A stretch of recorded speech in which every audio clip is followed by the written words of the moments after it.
창세기 11장 22절부터 25절까지입니다. 스룩은 30세에 나홀을 낳았고 나홀을 낳은 후 200년을 지내며 자녀를 낳았으며 나홀은 29세에 데라를 낳았고 데라를 낳은 후에 119년을 지내며 자녀를 낳았으며. 하나님께서 사람을 깨닫게 하시는 몇 가지 단계가 있습니다. 첫째는 하나님이 말씀으로 깨닫게 하세요. 먼저 말씀을 주십니다. 아담 하와에게 이렇게 하라 저렇게 하라, 선악과를 따먹지 말라, 벌써 말씀을 주셔요. 못 깨닫게 되면은 그 다음에는 고통과 아픔을 허락하십니다. 삶 속에서 어려움을 겪는 걸 하나님께서 허락을 하세요. 그래도 못 깨닫게 되면은 하나님의 재앙을 내리세요. 그래도 못 깨달으면 멸망에 이르기 전에 그 영혼을 취해 가십니다. 고린도전서 5장 5절에 보게 되면 이런 자는 고린도 교회에서 범죄한 자를 얘기하는 거야. 이런 자를 사단에게 내어 주었으니 이는 육신은 멸하고, 육신은 빨리 데려간단 말이에요. 영은 주의 날에 구원을 얻게 하려 함이라 그랬어요. 그러니까 말씀이 들려올 때에 깨닫는 것이 가장 은혜요 축복임을 우리가 알아야 합니다. 스룩은 동족끼리 연합하여 점점 강해졌습니다. 그가 사람 중심으로 연합을 할수록 하나님과 교제가 소홀해집니다. 그래서 하나님과 점점 멀어지게 된 거예요. 그가 하나님을 부인한 건 아니야. 하나님을 외면한 건 아닙니다. 그런데 하나님 중심의 삶에서 벗어나고 있었어요. 하나님은 이 스룩이 이대로 가다가는 멸망의 자리까지 떨어질 것을 알고 계셨습니다. 그러므로 하나님은 그를 다시 회개하고 돌아오도록 부르셨어요. 어떻게 하나님이 그를 부르셨는가에 대해서 오늘 말씀을 나누려고 합니다. 첫째는 아픔을 통해서 그를 부르셨어요. 아들 때문에 당하는 아픔, 고통이 있거든요. 그걸 통해서 하나님 중심에서 벗어난 아버지를 부르신 것입니다. 스룩이 30세에 아들을 낳았다고 그랬어요. 그 이름을 나홀이라고 지었습니다. 나홀이란 말은 숨이 차다, 헐떡거리다, 콧김을 내뿜다라는 뜻입니다. 이 나홀이라는 이름에서 우리가 알 수 있듯이 그 아들은 태어나면서부터 숨이 찼어요. 콧김을 내뿜으며 헐떡거렸습니다. 금방이라도 숨을 멈출 것 같이 몰아쉬는 그 아들을 보고 이름을 나홀이라고 지은 것입니다. 아버지 스룩이 생명이 꺼져갈 듯한 아들을 보면서 얼마나 안쓰러웠을까요? 다행히도 그 아들이 성장하여 결혼도 하고 자녀까지 낳고 살았지만 안타깝게도 일찍 세상을 떠났습니다. 이 나홀은요, 조상들에 비해 아주 짧은 인생을 살았습니다. 증조할아버지 벨렉과 할아버지 르우는 239세까지 살았으며, 그리고 아버지 스룩도 230세까지 살았습니다. 나홀은 조상들의 나이보다 절반 약간 넘는 148세를 살다가 단명을 했습니다. 이 아버지 스룩은 아들 때문에 많은 아픔과 괴로움을 겪었습니다. 그런 죽음의 문턱을 넘나드는 아들을 볼 때마다 애타는 마음으로 몹시 괴로워했습니다. 여러분, 자녀들이 잘못된 길로 가거나 병 때문에 병원에 누워서 있는 그 모습들을 보면서 부모의 마음 편할 리가 있겠습니까? 겪어보지 않은 사람들은 모릅니다. 나홀이 세상을 떠나려고 할 때에 스룩은 하나님을 찾으면서 아들을 살려달라고 간구를 했을 것입니다. 그러나 나홀은 세상을 떠났습니다. 그는 아들의 죽음을 통하여 자신의 삶을 돌아보기 시작했습니다. 사람들과 연합하여 인간 중심의 힘을 키우는 일에 몰두함으로 하나님과 멀어졌던 삶, 하나님 중심에서 벗어났던 그 삶을 되돌아보았습니다. 그는 아들의 죽음을 통하여 인생의 연약함과 허무함을 깨닫고 하나님께 회개하고 돌아왔습니다. 아들의 죽음이 그로 하여금 다시 하나님께 돌아오게 한 것입니다. 시편 기자는 이렇게 고백합니다. 고난 당한 것이 내게 유익이었다. 왜냐하면 이로 인하여 내가 주의 윤례를 배우고 주의 뜻을 배우고 주의 말씀을 배우게 되었나이다. 사람은 고난이 없으면 하나님을 찾지 않습니다. 아픔과 고통이 없으면 자기가 잘내선 줄 알고 승승장구한 줄 알고 자기 뜻대로만 계속 달려가게 돼 있어요. 그래서 하나님께서 아픔과 고난을 허락하시는 것입니다. 이스라엘 나라가 점점 강성해졌습니다. 그 나라를 통치하던 이대왕 다윗 왕이 나라가 안정되면서 신앙이 나태해졌습니다. 그렇게 하나님께 부르짖고 하나님 적군을 치러 올라가면 되겠습니까? 올라가라. 누가 올라갈까요? 유다 지파가 먼저 올라가라. 어디를 칠까요? 뒤를 쳐라. 매사에 하나님께 물었던 이 다윗이 나라가 이제 안정이 되고 부강해지니까 하나님과의 관계가 소홀해졌습니다. 그때에 큰 죄에 빠지게 된 것입니다. 그가 왕궁 주변의 집에서 목욕하는 한 여인을 범하게 되었는데 그 여인은 바로 충성스러운 군사인 우리아의 아내 밧세바였습니다. 그때 이 밧세바의 남편 우리아는 전쟁터에서 싸움을 하고 있었어요. 계속되는 불륜에 밧세바가 임신을 했습니다. 다윗 왕은 이 밧세바의 임신이 자기 남편 때문인 것으로 위장을 하기 위해서 전쟁터에서 싸우고 있는 우리아에게 특별 휴가를 줍니다. 불러다가 그동안 너 수고 많이 했으니까 집에서 발 닦고 편안하게 휴가 좀 보내라. 그런데 휴가를 받은 우리아는 자기 집으로 가지 아니하고 왕궁에서 다른 신하들과 함께 잠을 잤습니다. 다윗 왕은 자신의 뜻대로 계략대로 되지 않음을 알고 편지를 씁니다. 장군에게 편지를 써요. 우리아 병사를 전쟁터 맨 앞으로 내보내서 적군에게 죽게 하라. 그 편지를 썼는데 뭔지도 모르고 이걸 가지고 자기 장군에게 갖다 줬어요. 그래서 우리아가 적군의 활에 맞아 죽게 됩니다. 남편 우리아가 죽은 후에 이 다윗 왕은 미망인이 된 이 밧세바를 데려다가 자기 아내로 삼았습니다. 그렇게 하나님을 잘 섬겼던 다윗 왕이 하나님과의 관계가 소홀해지니까 육신의 정력대로 그걸 이기지 못하고 간음죄와 살인죄를 범하고 그 충신의 아내까지 빼앗는 악을 저지른 것입니다. 그래서 성경은 뭐라고 그러냐면 항상 깨어 있으라고 말씀하고 있는 것입니다. 쉬지 말고 하나님과의 관계를 유지하라고 말씀하고 있어요. 기도하라고 말씀하고 있는 거예요. 다윗 왕이 하나님 보시기에 큰 죄를 범한 것입니다. 악을 범했습니다. 하나님은 모두 알고 계셨어요. 선지자 나단을 보내서 다윗 왕의 숨은 죄를 드러내게 했습니다. 죄를 지적받은 다윗 왕은 그때서야 정신을 차리고 하나님께 통곡하며 회개 기도를 했습니다. 그 회개 기도한 내용이 시편 51편 1절로 19절인데 몇 가지 구절만 제가 말씀을 드립니다.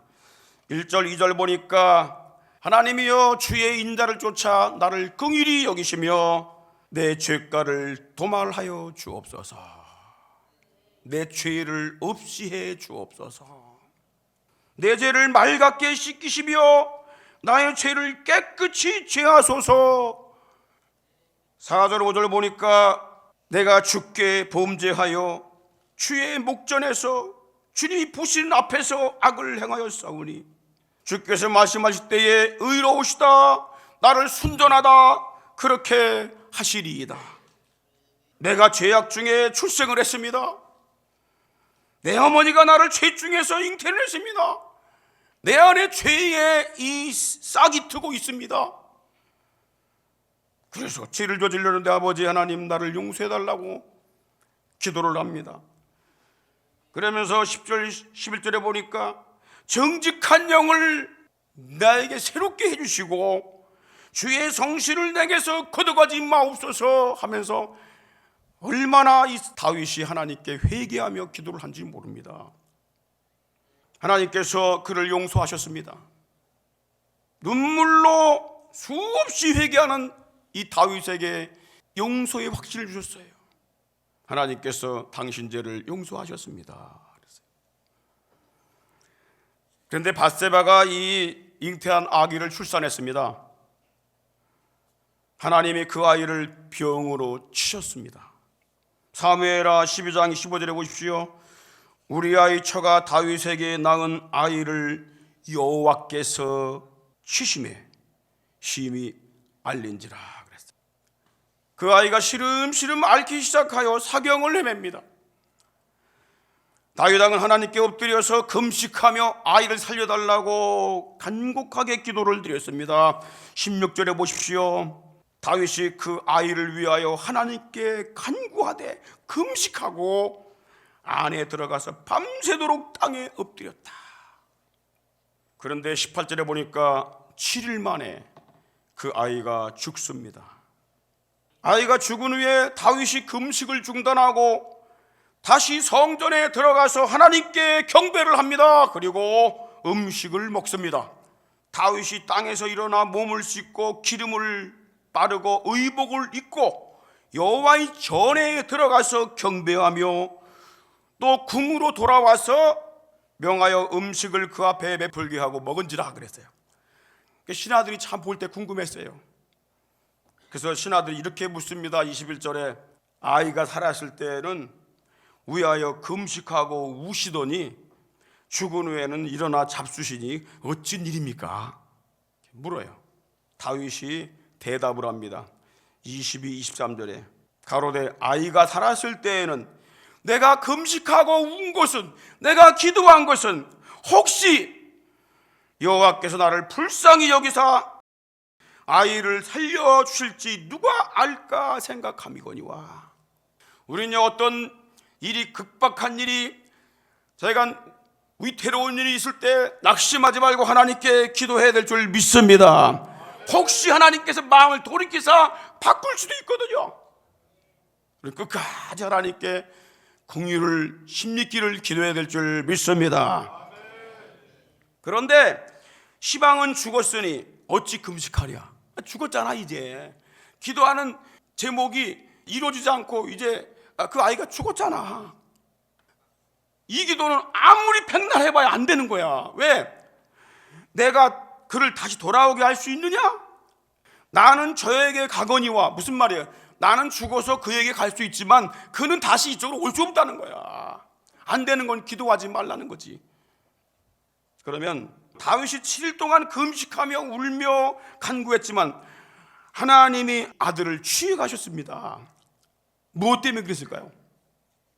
하나님은 다 용서하셨는데 회개 기도할 때 용서하셨거든요. 그러면 그 아기도 살려주셔야 되는데 왜 데려가신 것일까? 그걸 알아야 됩니다. 범죄한 다윗을 깨닫게 하시는 겁니다. 이런 게 없으면 죄 짓고 또 회개하고 죄 짓고 회개하고 이걸 반복합니다. 그래서 범죄한 다윗을 깨닫게 하시기 위한 거예요. 다윗 왕이 앓는 아이를 위해 금식하며 기도할 때 얼마나 마음이 아프고 괴로웠는지 모릅니다. 자신의 정욕 때문에 남의 아내를 범하고 그 남편을 죽이고 자기의 죄로 인하여 잉태한 그 갓 출생된 그 아들이 죽어가는 모습을 보고 얼마나 괴로웠겠느냐 그 말이에요. 걔가 무슨 잘못이 있길래 저렇게 앓으면서 죽어가야 하겠느냐 말이야. 아무 잘못도 없는 핏덩어리가 자신의 범죄로 인하여 죽어가는 모습을 볼 때에 다윗이 얼마나 가슴이 고통스러웠겠냐. 나의 죄 때문에 저 아이가 고통을 당하는구나. 다윗은요, 이 죄의 열매가 이렇게 아프고 괴로운 것인 것을 깊이 깨닫게 됩니다. 그리고 그와 같은 죄를 다시는 범치 않습니다. 그리고 그는 이렇게 말합니다. 시편 119편 71절에 고난 당한 것이, 아픔을 당한 것이 내게 유익이라. 왜? 내가 이로 인하여 주의 율례를, 주의 뜻을 배우게 되었나이다. 주의 마음을 알게 된 거예요. 범죄하면 어떤 마음이 된다는 걸 알게 된 거야. 하나님은 죄 없는 어린아이의 죽음을 통하여 죄악의 결과가 얼마나 고통스러운 것인가를 깊이 깨닫게 하신 것입니다. 하나님은 우리를 깨닫게 할 때에, 고통을 허락하실 때 아무 쓸모없는 사람, 나하고 관계없는 사람을 통해서 하는 것이 아니라 내가 가장 사랑하는, 가장 아끼는 그것 가지고 하나님이 고통을 허락하세요. 물질을 지나치게 사랑하게 되면 물질 통해서 아픔을 겪게 하시고, 자녀를 지나치게 사랑하게 되면 자녀를 통해서 아픔을 겪게 하세요. 그래서 성경에 뭐라고 말씀합니까? 예수님께서 아비나 어미나 자식을 나보다 더 사랑하는 자는 내게 합당치 않다, 그렇게 말씀하고 있는 거예요. 하나님 중심에서 벗어나지 말라는 것입니다. 아멘. 할렐루야. 아멘. 여러분 삶을 하나님 중심으로 딱 세우십시오. 예수님 중심 세우십시오. 달라지기 시작해요. 여러분 마음도 달라지기 시작하고 가정도 달라지기 시작합니다. 내가 막 잡는다고, 내가 움켜진다고 잡혀지는 게 아니에요. 여러분 하나님께 훈련이 되면요, 하나님께서 쏟아 부어주시는 건 일순간입니다. 그거 알아야 됩니다. 그릇이 만들어줘야 되거든요. 그릇이. 가장 사랑하는 것 가지고 하나님이 나를 아프게 하신다, 허락하시는 거예요. 그러면 그거를 끊으라는 것입니다. 끊어요. 끊으면 하나님께서 다시 붙들게 해주셔. 근데 그걸 모르지 우리가. 자, 두 번째, 나홀은요, 이 조상보다 한없이 짧은 인생을 살았어요. 연약하게 태어난 나홀은 그의 아버지, 할아버지, 증조 할아버지보다 절반 조금 넘는 148세의 생을 살았습니다. 나홀이 낳은 아들이 있는데 그가 데라입니다. 데라가 205세까지 살았는데 심지어 그는 자기 아들보다 57년이나 일찍 세상을 떠났어요. 그러면 나홀이 왜 일찍 단명한 것일까?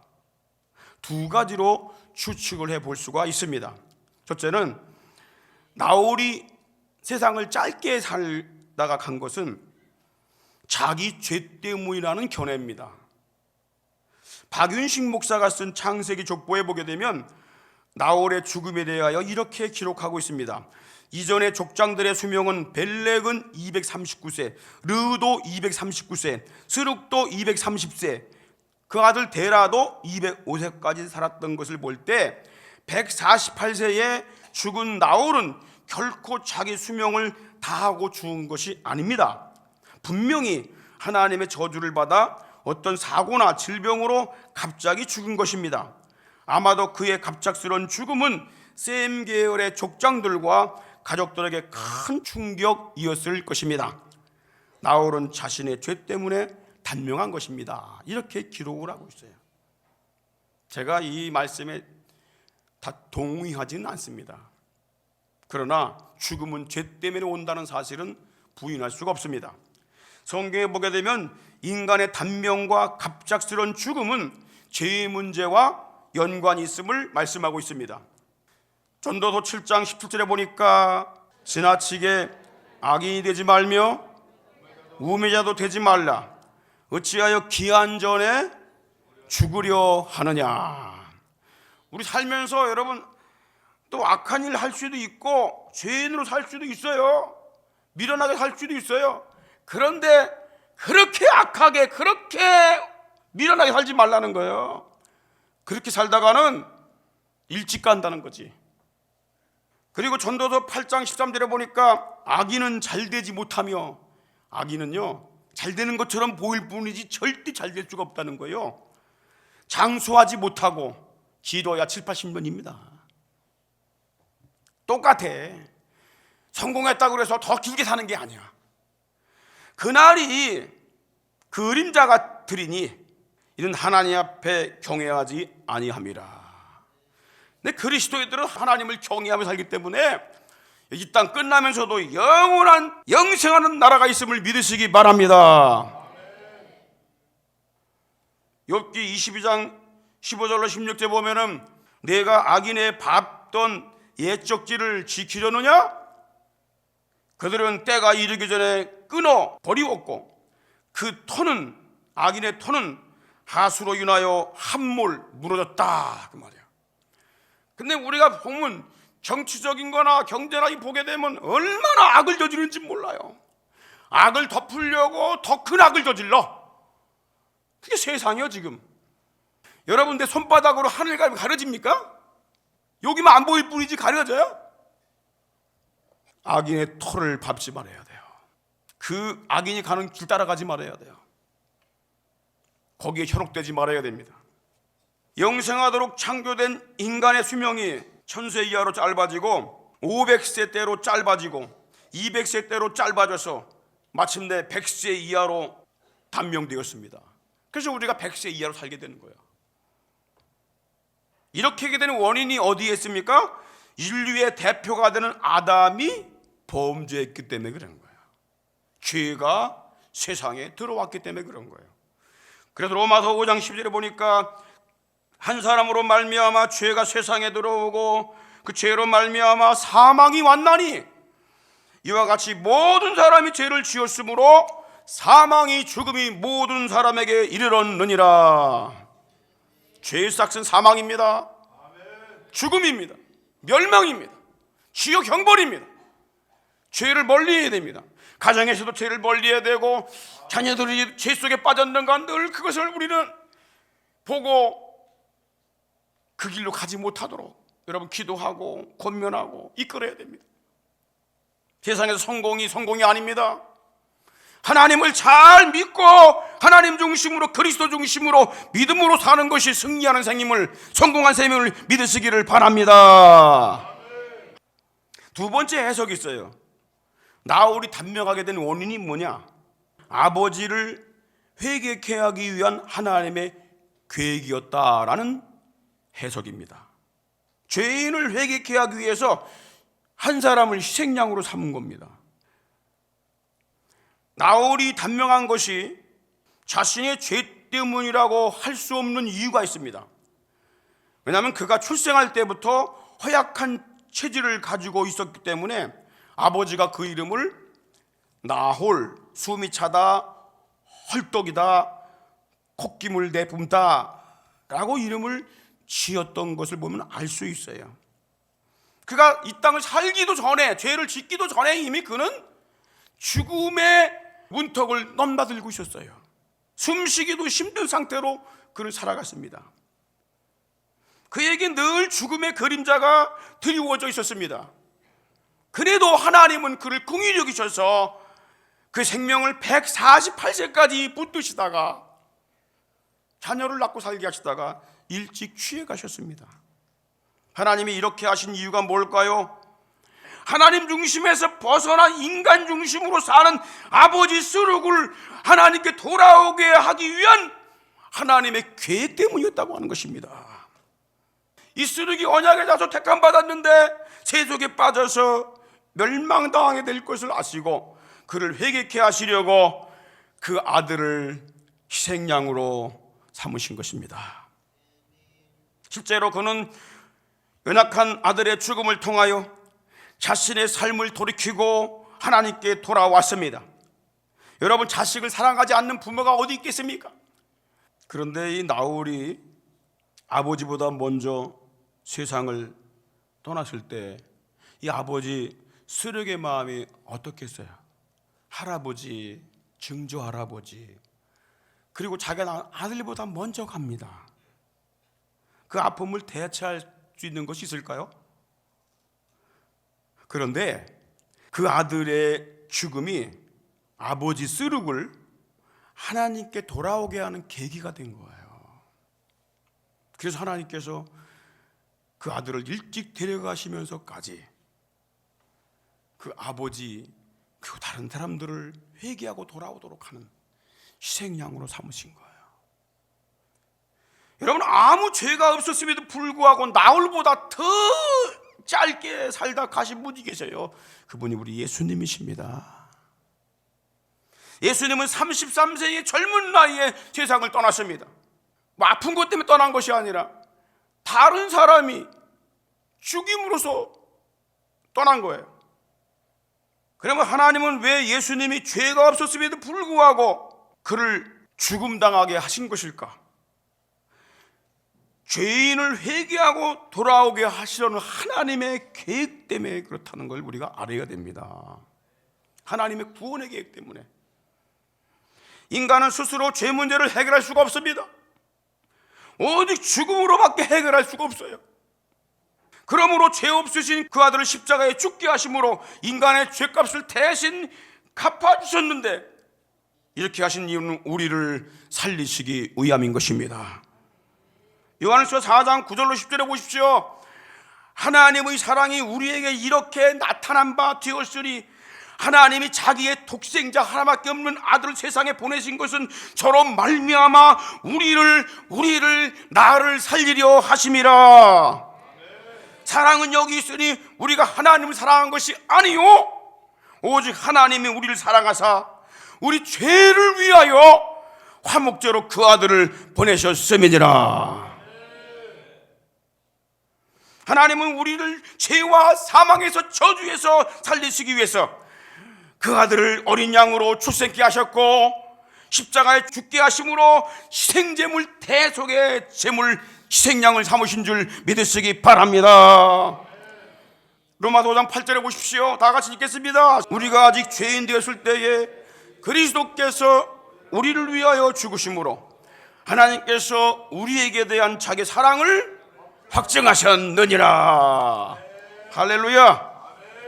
다 같이 우리 찬양 한번 합시다. 하나님이 세상을 이처럼 사랑하사 독생자를 주셨으니 누구든지 예수 믿으면 멸망하지 않고 영생을 얻으리로다. 영생을 얻으리로다. 할렐루야. 여러분, 아버지 스룩을 통해서 하나님 아버지의 마음을 알아야 합니다.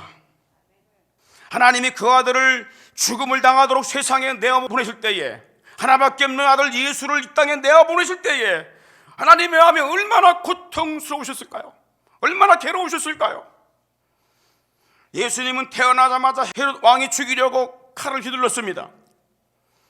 유대인들은 예수님을 수없이 죽이려고 따라다니다 결국은 마침내 33세에 십자가에 못 박아 죽였습니다. 이 모습을 지켜보시던 하나님이 얼마나 고통스러우셨던지 하나님은 어둠으로 하늘을 가리우셨다고 그랬어요. 대낮인데 갑자기 캄캄해졌다고 그랬어요. 십자가에 달리신 예수님도 부르짖습니다. 마가복음 15장 3절에 보니까 나의 하나님 어찌하여 나를 버렸습니까? 이렇게 부르짖어요. 그리고 요한복음 19장 3절에 보니까 다 이루었다. 내가 인류의 죄를 다 갚았다.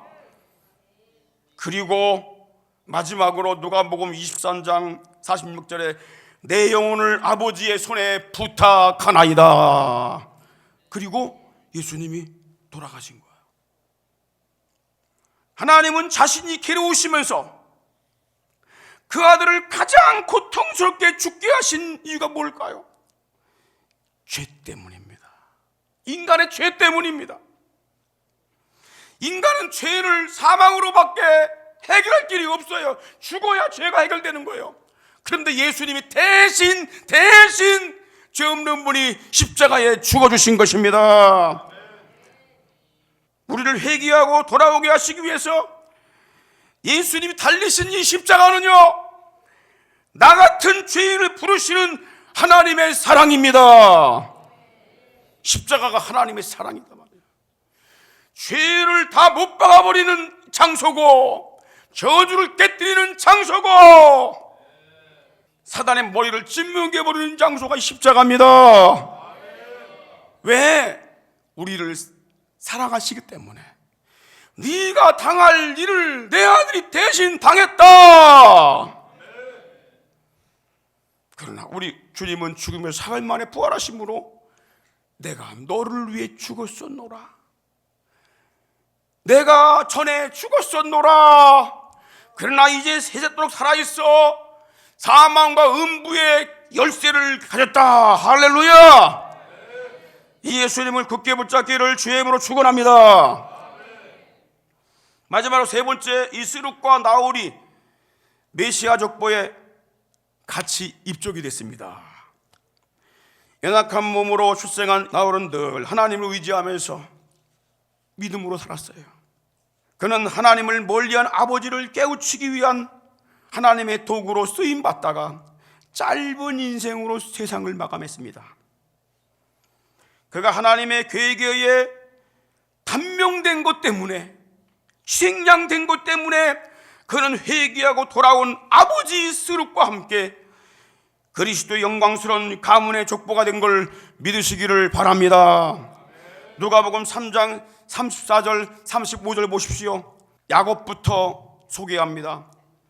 그 이상은 야곱이요, 그 족보에, 메시아 족보에 그 이상은 이삭이요, 이건 잘 알지요. 그 이상은 아브라함이요, 그 이상은 아브라함 아버지 데라요. 데라가 누구입니까? 나홀이 낳은 아들입니다. 그 이상은 데라요, 그 이상은 나홀이요, 그 이상은 누굽니까? 아버지 스룩입니다. 그 이상은 르우요, 그 이상은 벨렉이요, 그 이상은 헤보, 히브리, 그 이상은 살라요. 여러분, 스룩이 나홀과 함께 또 데라도 함께 메시아 족보의 영광스러운 족보에 올라가게 된 거예요. 모두 하나님의 영광스러운 족보에 이름이 기록이 된 것입니다. 여러분, 땅에서 길게 산다고 해서 잘 산 것이 아닙니다.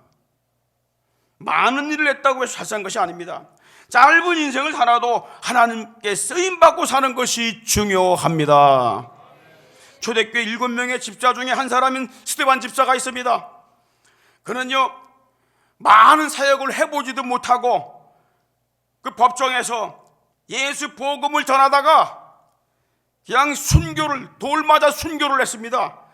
아주 짧은 인생을 살았어요. 사람들은 이렇게 말합니다. 더 오래 살다가 더 많은 하나님의 일을 했으면 좋았을 것을 참 아쉽다, 이렇게 말하는 분이 있습니다. 그런데 여러분 보세요.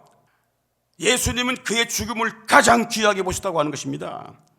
스데반의 죽음은 가장 영광스러운 죽음이었다고 성경이 기록하고 있습니다. 사도행전 7장 55절 56절 보십시오. 스데반이 성령이 충만하여 돌에 맞아 죽기 전에 스데반의 모습을 지금 말하고 있는 것입니다.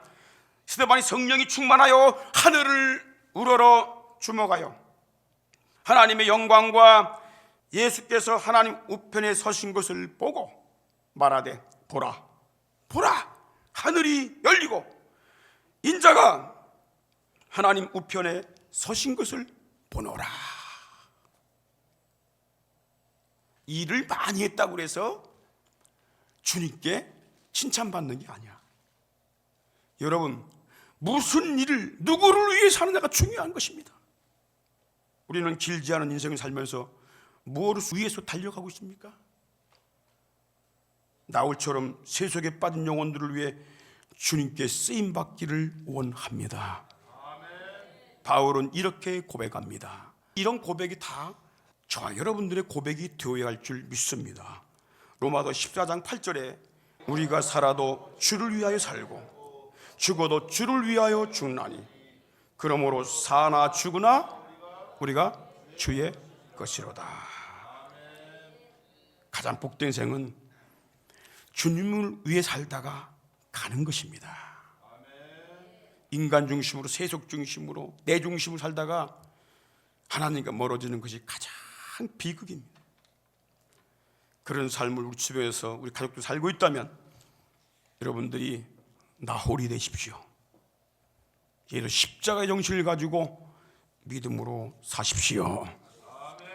지금은 선한 목자 우리 주님 52주 여기까지 인도하신 우리 주님 예수 그리스도의 크신 은혜와 독생자 외아들을 아끼지 아니하시고 대속의 제물로 십자가에 내어주신 우리 하나님 아버지의 그 극진하신 사랑하심과 성령님의 감동 감화 충만 교통하심이 사랑하는 모든 대신의 가족들, 심령들, 가정들, 사역들, 산업들 위에와 이 땅에 주의 피로 사신 모든 교회들 위에와 혼란과 고통과 몸부림 속에 기도하고 있는 한반도에 사랑하는 모든 동포들의 심령 위에와